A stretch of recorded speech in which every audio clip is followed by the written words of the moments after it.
Ozzy Osbourne didn't go out with a bang. He vanished with a whisper that felt like the world's final note. No farewell tour, no press release. 1 minute he was electrifying crowds. The next, he was just gone. No headlines, no closure, just silence that felt wrong. But it wasn't the sudden disappearance that shook fans to the core. It was what Tony Iommi revealed after. The man who survived everything with Ozzy, addiction, fame, fire, and fallout, finally spoke. And when he did, his voice trembled with something no one expected: fear. He said Ozzy didn't seem right that night. His eyes? Empty. His presence? Heavy. Like he knew something no one else did. Like he'd already said goodbye. So now we're left haunted by one chilling question. Did Ozzy know he was leaving for good? Was his final performance a cryptic farewell, hidden in plain sight? And what did Iommi see in those last moments that still won't let him sleep? This isn't just about a rock legend disappearing. This is a story of intuition, of an unspoken goodbye, of a bond forged in fire, tested in darkness, and broken in a silence the world still can't explain. July 22nd, 2025. The world woke up, and something felt off. Ozzy Osbourne was gone. No screaming headlines, no chaotic hospital dash, no goodbye. Just a quiet passing in the middle of the night. The Prince of Darkness, slipping away in silence. He was 76, a man who had survived more than most mortals could dream. Addiction, fame, collapse, comebacks. The godfather of heavy metal, outlived by the chaos he once commanded. And yet, just days earlier, he was alive, performing, laughing, making plans to head back into the studio. There was talk of a final song, a last roar from the throne he now ruled, seated but never surrendered. To fans, this wasn't his swan song, it was the encore. But behind closed doors, something was brewing. The night before his death, he shared a quiet dinner with the men who started it all. Tony Iommi, Geezer Butler, Bill Ward. No cameras, no press, just a brotherhood, and maybe a hidden goodbye. Then he went to sleep. And never woke up. No pain, no alarms, just stillness. Almost like it was planned. The man who lived his life turned up to 11, ended it with a whisper. But that silence didn't last long, because what came next would leave fans asking questions no one was ready to answer. July 5th, 2025. Ozzy Osbourne didn't just perform, he made history echo. It was called Back to the Beginning, a one-night-only Black Sabbath reunion in Birmingham, their hometown, their roots, their sacred ground. The world thought it was a tribute. But Ozzy knew better. This wasn't a concert. It was a farewell dressed in leather and distortion. He didn't burst onto the stage like the madman of old. He was rolled in, seated, silent, on a black leather throne with wings. Custom-built, spine-cradling, a throne that looked less like a stage prop and more like a casket on wheels. But the moment the lights hit him, the switch flipped. Parkinson's? Irrelevant. Pain? Forgotten. Ozzy sang like time owed him one last night. 45,000 people at Villa Park went dead silent the moment he opened his mouth. Another 5.8 million watched from around the world, hanging on every note like it was his last breath. And it might have been. Because Ozzy wasn't alone that night. He was joined by generations of rock gods. Metallica, Guns N' Roses, Tool, Pantera, Slayer. They didn't come to share the spotlight, they came to bow before it. Between songs, the stories came pouring in. Tales of how Ozzy saved their careers, how his voice got them through dark nights, how he taught them that madness and magic are sometimes the same thing. And in the middle of all this celebration, there was a stillness. Something felt final. Backstage sources say Ozzy insisted on doing the show, even when doctors warned it could kill him. Sharon begged him not to. He only had one reply: "If I'm going out singing in Birmingham." And when Black Sabbath launched into Paranoid to close the night, the crowd didn't scream. They sobbed. Ozzy raised a trembling hand. His eyes met the sky, and for one perfect moment, the entire world held its breath. No pyrotechnics, no encore, just a single, silent exhale, and 50 years of power, pain, and legacy crashing into the night. But what the world saw as closure, Tony Iommi saw as something darker. Because backstage, he saw something in Ozzy's eyes he couldn't unsee. A look, a wait, a goodbye. And that is when the haunting really began. What the world saw that night in Birmingham was power, but what they didn't see was preparation. Because behind the curtain, something far more intimate was unfolding. In the days leading up to his final show, those closest to Ozzy noticed a change. Not in his health, in his energy, in his eyes. in his soul. Ozzy wasn't rehearsing for a gig. He was making peace. This wasn't a performance. It was a farewell in disguise. Sources say he spoke about death more often, not with fear, not with sorrow, with calm, with clarity, with the kind of quiet confidence of a man who's lived 10 lifetimes and knows when the curtain's about to fall. His body was fading. Every hospital visit was another crack in the mirror. But instead of hiding, Ozzy leaned in. He looked fate in the face and made a choice. No long farewell tours, no studio fade-outs, no sterile hospital walls. I want to sing in Birmingham one last time, he told Tony Iommi. Not for money, not for headlines, just to say thank you. This wasn't about legacy. It was about love. Ozzy didn't care if his voice cracked. He didn't care if he couldn't stand. What he cared about was presence. Showing up for the fans who showed up for him through every overdose, every scandal, every resurrection. And make no mistake, this show wasn't planned like a concert. It was constructed like a final will. He wanted the original band there. He wanted the throne designed to symbolize both his suffering and his strength. He wanted the stage stripped down so the music could breathe without ego. And most of all, he wanted the moment to matter. 2 weeks before the show, he looked Sharon in the eyes and said, "If this is it, I'm at peace with that. Just get me there."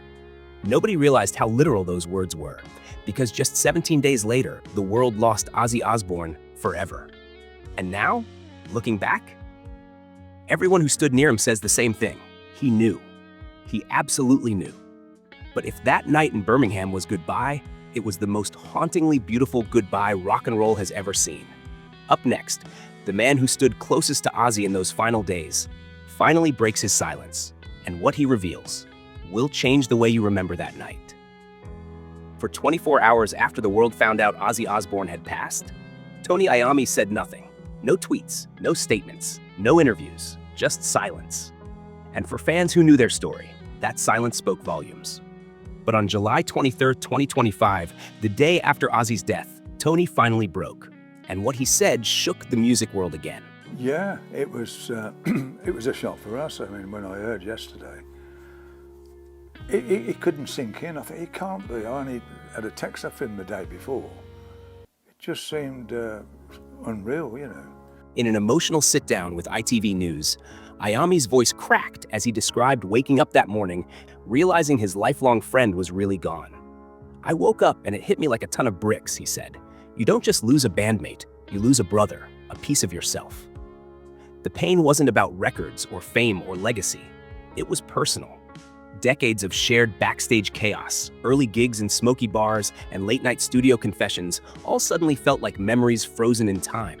But then Tony said something that stopped everyone cold. Surreal. And it really didn't sink in. And so in the night I started thinking about it. God, am I dreaming all this? He revealed that in the weeks leading up to Ozzy's death, there was something off. A look in Ozzy's eyes he couldn't shake. A stillness, a heaviness, like the man had already started saying goodbye. He was there with us, smiling, making jokes, but it felt like something was behind it, like he knew it was his last time doing this. Tony also shared that Ozzy had quietly talked about dying, not dramatically, not to worry anyone, but as if he had made peace with it. He told Tony he didn't want a big showbiz farewell. He wanted something real, something simple, something true to where it all began. He just wanted to thank the fans one last time, Iommi said, wiping away tears.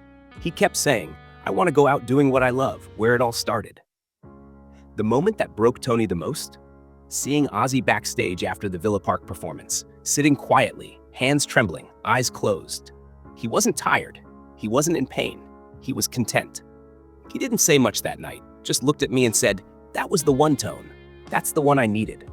It was only after Ozzy passed that Tony understood what he really meant. And now, the world did too. What looked like a final performance was a final performance. What sounded like a farewell concert was a farewell. And Tony, the man who had seen every version of Ozzy, the wild one, the broken one, the reborn one, had witnessed his friend's last act. But this wasn't the end of their story. Because to understand what made that bond so powerful, you have to go back. Back to the smoke-filled streets of Birmingham, to the classrooms where two misfit boys first crossed paths. Before the madness, before the music, before the world knew their names, Ozzy Osbourne and Tony Iommi were just two kids trying to survive the smoke and steel of Birmingham. Not the polished city you see today. This was the old Birmingham. Raw, industrial, unforgiving. The sky was always gray, the air tasted like iron. And the future? Paved in factory floors and 12-hour shifts. Music wasn't a career. It was a fantasy, a whisper of escape in a place built to crush hope before it had a chance to breathe. They didn't meet backstage or in recording studios. They met in classrooms. Birchfield Road School, early 1960s. Ozzy, still John Michael Osborne back then, was the class clown, always in trouble. Couldn't read, couldn't write, but when he spoke, you listened. He had that spark, that magnetic presence, like chaos dressed in a school uniform. Tony, quiet, focused, watching. He was the kid with calloused fingers and a mind already tuned to melody. He didn't talk much, but when he picked up a guitar, he said everything. At first, they weren't friends, but they noticed each other. Because in a sea of lost boys with broken dreams, they stood out. One loud, one silent, but both burning for something more. They grew up just streets apart, walked the same cracked sidewalks, heard the same factory whistles and Friday night bar brawls. It wasn't music that connected them at first. It was survival. They didn't want to clock in, shut up, and die behind a machine. They wanted more, even if they couldn't say it out loud yet. Years later, Tony would say he still remembered Ozzy's laugh echoing down the school halls, a sound that cut through the gray like a spark through gasoline. And somewhere in that smoke-filled corner of Aston, a brotherhood was forming. Not forged in riffs, but in reality. Before the eyeliner, before the bat, before the darkness swallowed the stage, it was just two boys with dirty boots, big dreams, and absolutely no reason to believe it would work. But it did. And what they built didn't just change their lives. It rewrote the DNA of rock forever. Before Black Sabbath, rock was about peace, flowers, and psychedelic dreams, but the world wasn't dreaming anymore. It was screaming, and no one was listening. Until Sabbath plugged in, late 1960s. Tony Iommi and Ozzy Osbourne found themselves together again, no longer kids on Birmingham sidewalks, but young men in smoke-filled rooms chasing something neither of them could name. They didn't set out to make history. They weren't trying to birth a genre. They just wanted to be louder, loud enough to drown out the sound of factories, loud enough to kill the silence of poverty, loud enough to feel alive. But what poured out of those rehearsals wasn't just noise, it was prophecy. In 1970, they dropped their debut album Black Sabbath, and the world cracked. The first track opened with Rain, a tolling bell, and then that riff. Slow, menacing, monolithic. It wasn't music, it was a warning. Critics, they hated it. Too raw, too dark, too real. But the fans, they felt it in their bones. Later that year, Paranoid hit, and everything went nuclear. Iron Man, War Pigs, the title track. These weren't songs. They were battle cries for a generation losing faith in everything. Ozzy's voice didn't sing. It sliced through the distortion like a flare in the fog. Tony's guitar didn't strum. It roared like steel grinding against steel in the pits of some industrial underworld. And the lyrics? Forget love songs. These were about war, addiction, mental illness, real pain, real life. Sabbath didn't offer escape, they offered confrontation. And the world? It needed that. They followed up with back-to-back classics, Master of Reality, Volume 4, Sabbath, Bloody Sabbath, Sabotage. Each record slammed harder, each riff was heavier, each track carved deeper into the souls of fans who had never heard music that sounded like them before. Ozzy gave them a voice, Tony gave them a weapon, and together, they created something the world had never seen. Heavy metal. But it wasn't just sound, it was alchemy. The collision of two Aston boys, one loud, one silent, bonded by broken homes and impossible dreams. They didn't just build a genre, they sparked a rebellion. By the late 70s, Black Sabbath was no longer a band. They were legend. Millions of records sold, a generation of bands born in their shadow, and one unshakable message burned into every note. Be louder than the pain trying to silence you. But while the world kept turning up the volume, behind the scenes, things were coming undone. Addiction, pressure, fame.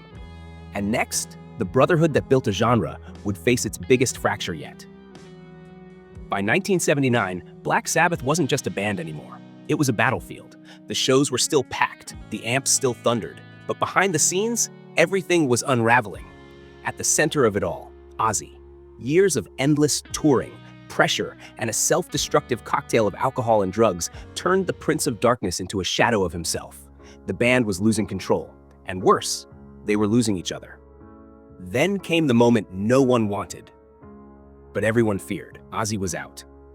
Tony Iommi made the call, not out of spite, out of survival. "We tried everything," he said later, "but it just couldn't go on like that. We weren't just losing Ozzy, we were losing ourselves." For Ozzy, it was devastating. He spiraled even deeper, angry, numb, convinced his career was over. But then, something wild happened. From the wreckage, Ozzy rose. Not just back on his feet, he came back swinging. With the help of guitar prodigy Randy Rhoads, Ozzy unleashed a solo career that shocked the world.